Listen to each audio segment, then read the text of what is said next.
swapping the documents. I was too scared to speak up at the time, but I've managed to get them back. Although it might be too late, this is an important document that you worked hard on, right? One of my colleagues named Brenda said with a smile, lowering her eyebrows.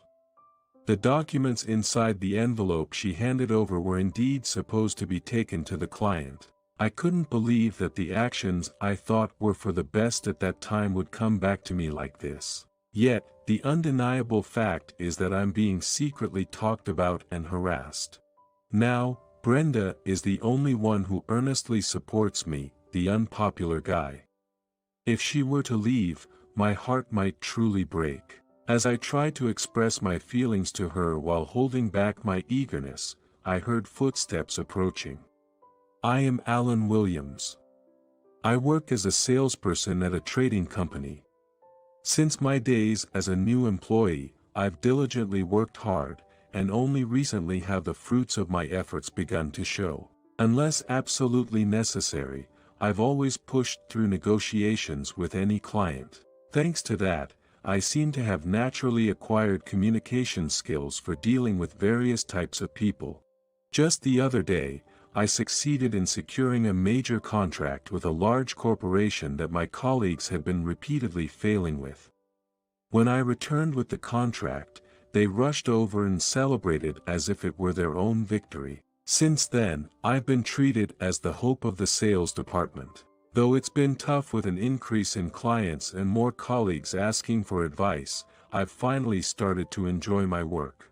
One day, the annual sales department barbecue party was announced. It's a summer tradition, intended to let everyone relax and unwind from the usual stresses. Participation was open to anyone interested, and having no other plans, I decided to join this year too. This time, since the usual beachside barbecue spot was fully booked, it was going to be held by a river for the first time. Excited by the fresh, different atmosphere from the sea, I started preparing for the barbecue. The new employees intendedly helped out, but being more experienced, we led the preparations while teaching them. When the grill was finally set up and the charcoal started burning nicely, the other colleagues brought over the meat and vegetables they had prepared. Brenda handed me a tray of ingredients by the grill at first. With her charming looks and amiability, she had been capturing the hearts of male employees since she had come in. I was no exception, and I couldn't refuse whenever she asked for help with work. Since we didn't have a personal relationship outside of work, I was honestly surprised she spoke to me that way. I cut these vegetables. Bigger pieces are more satisfying to eat, right? I've been watching from a distance. You were teaching how to set up the grill, weren't you? Guys who can do that kind of stuff are so cool. Hearing such words with a bright smile made me grin, even though I knew she was just making a small talk. To avoid showing an awkward face, I took the tray while looking down and placed it on the warm grill. As the delicious smell began to spread, the fun barbecue started.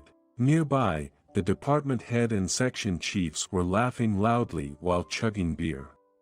A bit further away, some were chatting and munching on meat. Looking towards the river, I saw the others splashing water and laughing together. I watched that scene while drinking a soda, tirelessly grilling vegetables and meat. Then, I noticed a figure out of the corner of my eye. Turning to look, it was unmistakably my direct boss, Janet. I sighed at her bad habit again. I left a colleague in charge of the fire and hurried after Janet's back. She was my mentor in charge of guiding me when I was a new employee.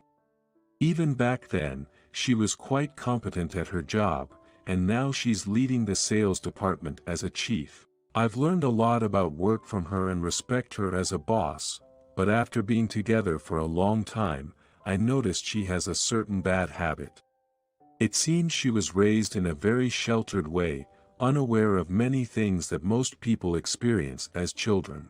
According to the section chief, it was Janet's first time at a barbecue, and she had a hard time during the preparation, such as breaking a part of the grill and getting the ingredients burned. Moreover, She hadn't been to the sea much either, and once she swam out too far without anyone noticing, nearly causing a big commotion when she almost went missing. Even outside of events, her naivety in everyday life often backfires. As someone who sometimes accompanies her on sales visits, I've gotten used to her eccentric behavior. Therefore, I no longer get panic when I'm beside her, facing something unknown with her eyes sparkling with curiosity. However, it can be dangerous when she acts on her curiosity. As I approached her moving further upstream, and called out to her, she turned around abruptly. Oh, it's you, Alan. What's up? That's my line, Janet. Where are you going? The current gets stronger upstream, and it's easy to get swept away if you're not used to it. Okay. This is my first time playing in a river. So, I wanted to see where it starts, but I guess that's not possible. Seeing her pout in genuine disappointment, I couldn't help but smile. Just as she started to head back, I noticed her footing and hurriedly shouted a warning, but it was too late. As judging the water to not be too deep, she stepped in and immediately sank. In places where the river flow temporarily slows, the riverbed can be unexpectedly eroded and deeper. Besides, unlike pools, drowning in the sea or a river is different. Both the person drowning and the rescuer can be toyed with by the current, delaying the rescue. I moved towards where Janet had sunk, but the strong current made it hard to get close. Still, I managed to find her and felt something that seemed like a struggling hand. Clenching my teeth, I used it as a grip to pull her up, but she was limp and having passed out. Carrying her body on my back to the riverbank, I immediately checked her breathing without a moment's rest. Deciding she wasn't breathing, I knew what I had to do next. I called for help as loudly as I could and started life-saving measures as soon as I saw a small figure. I wrung out my jacket and laid it on her chest, performing CPR by compressing her chest. Then, hesitating for a moment but deciding it was necessary, I also performed mouth-to-mouth resuscitation. The colleagues who gathered around turned pale, quickly realizing Janet had drowned and called for an ambulance. Some brought over a blanket, and others stood by for offering to take over if I got tired. Thanks to my reliable teammates, I could focus on the life-saving efforts. Finally, Janet coughed up water and slowly started breathing again. The moment I collapsed in relief, the paramedics arrived. Being the first responder, I accompanied her in the ambulance with borrowing a blanket. Seeing her weakly move her hand as she slightly opened her eyes, I instinctively took her hand. Then I smiled at her. It's okay now. There's nothing to be scared of. Not knowing what else to say, I just said that, and she smiled weakly before closing her eyes again. Later, Janet was admitted to the hospital for a day for observation, but thankfully, her life was not in danger. When I reported to the manager over the phone, I was told the cleanup was taken care of and that I could go straight home. Grateful for their concern, I staggered home from the hospital, took a quick shower, and collapsed into bed. The next day, I went to work as usual, but for some reason, my colleagues were acting distant. They would return my greetings but quickly looked away and hurried off. Just as I was wondering if something had happened after the incident, I was called by the manager. That's when I learned the shocking truth. Apparently, Janet was the CEO's daughter. She had kept quiet about it because she didn't want any unnecessary concern, but after overhearing the exchange with the CEO, it ended up being shared with the entire sales department. The CEO said he would have a thorough discussion with his daughter and then reach out again. The way it was phrased made me a bit scared, but since I hadn't done anything wrong, I simply replied with an understanding nod. The look in the manager's eyes seemed sharp, but nothing more was said. However, I soon came to understand the reason behind my colleagues' attitudes and the manager's piercing gaze. Somehow, rumors had started that I had done something inappropriate to Janet at the time. Yes, I had touched her chest for the life-saving measures and performed mouth-to-mouth resuscitation, but it was absurd to say that was indecent. Still, I thought it wrong to confront the whispering directly to correct them, so time just passed without me being able to do anything. Janet seemed to have recovered and returned to the office. If she noticed the rumor and corrected it, perhaps the current treatment I'm receiving might improve a bit. Holding on to that faint hope, I tried to greet Janet, but she avoided eye contact and walked away quickly. I attempted to speak to her several times when the timing seemed right, but she kept avoiding me. Shocked, I wondered if she had also come to dislike me, but suddenly, she approached me in the afternoon. Alan, grab some juice and come to the break area. And get one for me too. She said with avoiding eye contact, and then walked away. Seeing that as a chance to talk, I quickly bought the juice and headed to the break area. Handing over the juice to Janet, who started drinking without a word of thanks. I took a deep breath and was about to open up about the situation when she spoke first. It was my first time. It might have been necessary, but it was still a shock. So, don't think a simple apology will make it okay. She blurted out those words, finished her juice, and handed me the empty bottle before going back. I realized I was completely disliked, and stood there with stunned. From that point on, Janet began to ignore me completely.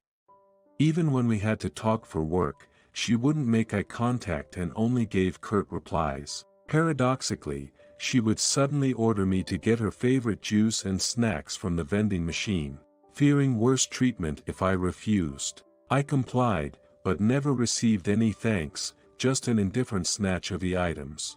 Over time, the rumor that I had behaved inappropriately with Janet gained embellishments. Being the first responder was twisted into accusations of groping her before calling for help. Even starting mouth-to-mouth resuscitation was not out of necessity but a desire to kiss her. They were all baseless.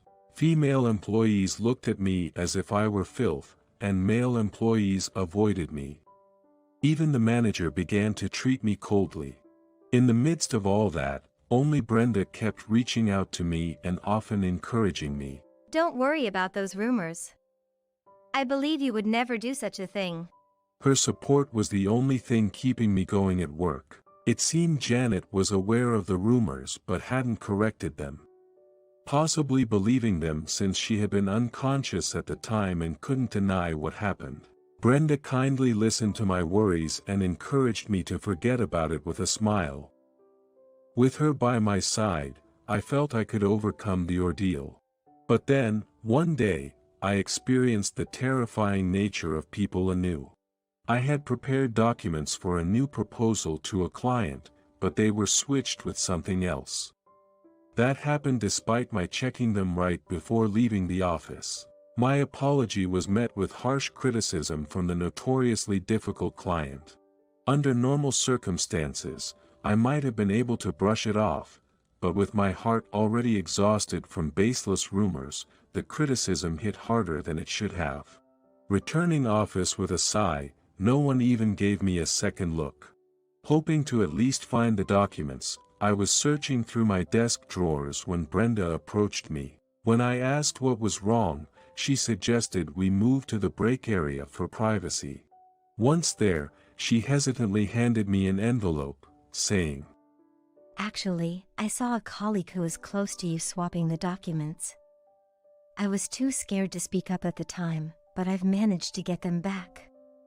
Although it might be too late, these are important documents that you worked hard on, right? She smiled with lowering her eyebrows. The documents in the envelope were indeed meant for our client. I couldn't believe that my actions, meant well at the time in the river, would come back to me like this. Yet, the undeniable truth was the whispers and harassment I was facing. At that time, Brenda was the only one earnestly supporting me, the unpopular guy. If she were to leave, my heart might truly break.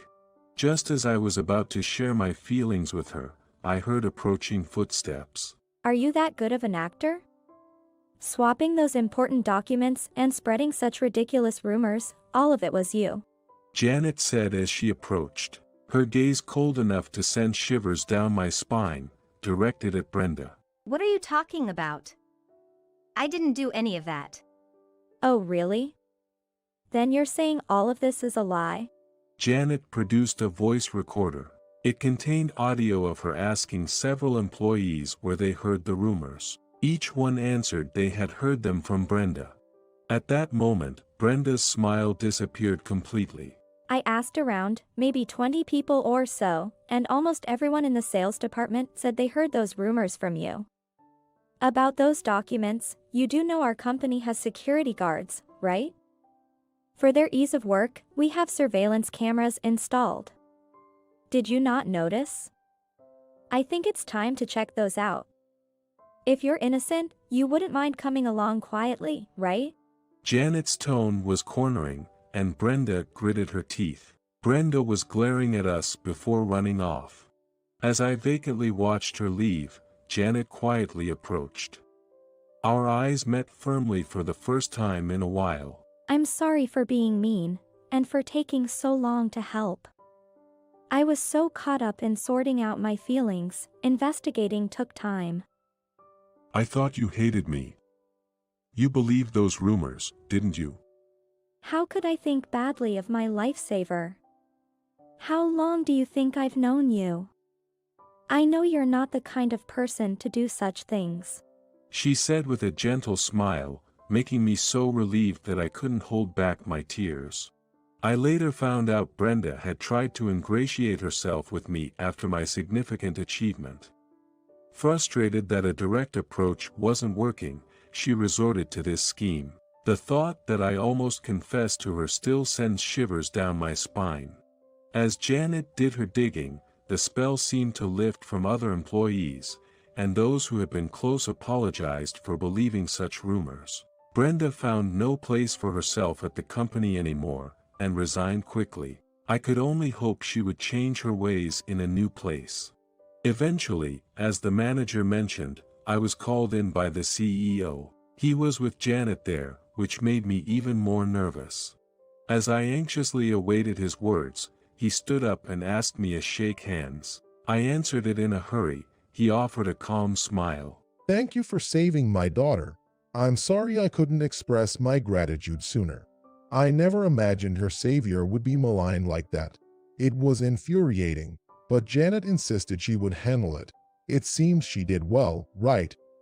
It turned out he had been informed of the truth by Janet and had believed in me. I was so tense I could hear my heartbeat, thinking I could have been fired for supposedly making a move on his daughter. Relieved, Janet approached and shared. I still remember how you held my hand in the ambulance. Your palm warmed up, and it was very comforting. I haven't forgiven you for taking my first experience. But I think I'm okay with it being you. You can have my other firsts too. Her face turning red as she held my hand, my face was blushing. As I unable to speak, the CEO laughed heartily. Janet might be a bit naive, but I feel I can trust you with her. She is turning 30, and we were just starting to look for a partner for her. While we respect both of your decisions, shouldn't you take responsibility for taking her first love, Alan? Janet heard his words and said aloud. Don't say anything unnecessary. It seemed the first love part was true. Happily squeezing her hand back, she blushed even more and smiled joyfully. Thus, I will be said to be swayed by the naive Janet more than ever before, but that's a story for the joyful future ahead.